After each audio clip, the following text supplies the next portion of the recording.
வெள்ள நிவாரண நிதி வழங்கப்படாததை கண்டித்து சாலை மறியலில் ஈடுபட்ட எறையானூர் கிராம மக்கள் அதிகாரிகளுடன் வாக்குவாதத்தில் ஈடுபட்டனர். இந்த காட்சிகளை முதலில் பார்க்கலாம்.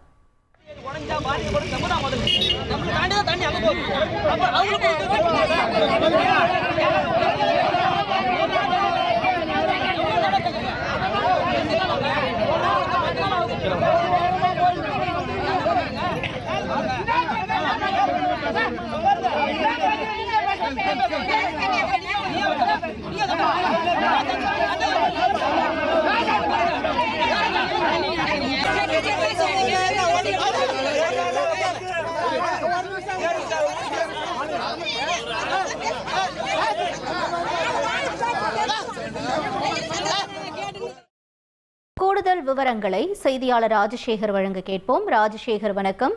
அதிகாரிகள் கிட்ட அங்க இருக்கக்கூடிய மக்கள் என்ன கோரிக்கைகளை முன்வைக்கிறாங்க?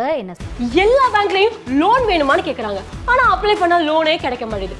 பர்சனல் லோனுக்கு எப்படி அப்ளை பண்ணணும்னு தெரிஞ்சுக்கணும்னா ஃப்ரீடம் ஆப்பை இப்பவே டவுன்லோட் பண்ணுங்க. சூழல் நிச்சயமாக கடந்த 30ஆம் தேதி பெஞ்சல் புயலானது புதுச்சேரி மரக்காணம் இடையே கரையை கடந்தது. இந்த புயலின் தாக்கம் விழுப்புரம் மாவட்டத்தையே புரட்டி போடும் அளவுக்கு கனமழை கொட்டி தீர்த்தது. இதன் காரணமாக ஆங்காங்கே வெள்ளப்பெருக்கு, ஆயிரக்கணக்கான வீடுகள் மற்றும் விவசாய நிலங்கள் பாதிக்கப்பட்டது.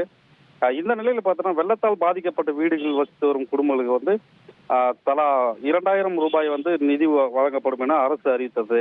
இந்த நிலையில் பல்வேறு இடங்களில் நிவாரணங்கள் வழங்கப்பட்டு வந்தது. ஆனால் பாத்தீங்கன்னா சில மாவட்டங்கள்ல இருக்கிற இடங்கள்ல நிவாரணம் சரியா கிடைக்கலன்னு சொல்லிட்டு ஆங்காங்கே போராட்டம் நடத்தி வராங்க.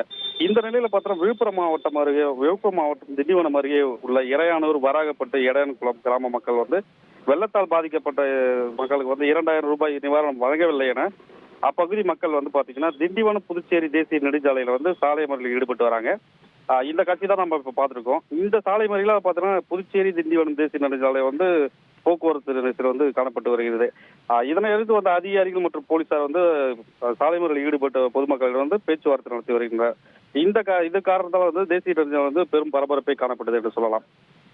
ரைட், உங்களுடைய தகவல்களுக்கு நன்றி ராஜசேகர்.